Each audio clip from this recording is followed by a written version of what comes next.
জয় গুরু। ইষ্টপ্রাণ দাদা ও মায়েরা, আজ ইষ্ট প্রসঙ্গে এই তথ্যগুলি জেনে নেব।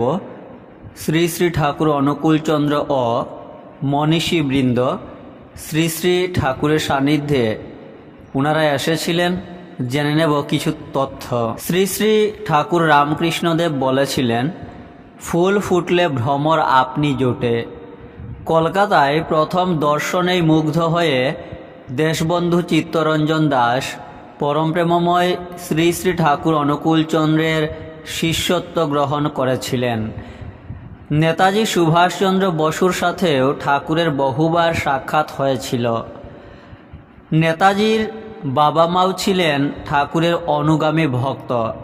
মহাত্মা গান্ধী, ডক্টর রাজেন্দ্র প্রসাদ, শ্যামাপ্রসাদ মুখোপাধ্যায় যেমন ঠাকুরের সান্নিধ্যে এসেছিলেন, তেমনি এসেছিলেন সাহিত্যিক তারাশঙ্কর বন্দ্যোপাধ্যায়, আশাপূর্ণা দেবী, অচিন্ত কুমার সেনগুপ্ত, বিজ্ঞানী সত্যেন্দ্র বসু, জ্ঞান ঘোষ, প্রশান্তচন্দ্র মহলানবিশ।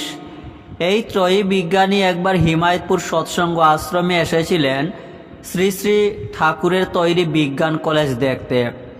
জাদুঘর পিসি সরকার ছিলেন শ্রী শ্রী ঠাকুরের মন্ত্রশিষ্য। বাংলায় মুখ্যমন্ত্রী ফজলুল হক, আসামের জননেতা গোপীনাথ বরদলৈ, বিহারের মুখ্যমন্ত্রী বিনোদানন্দ ঝা, ভারতের প্রধানমন্ত্রী লাল বাহাদুর শাস্ত্রী ঠাকুরের দর্শন এবং অন্তরঙ্গ আলাপচারিতায় মুগ্ধ হন।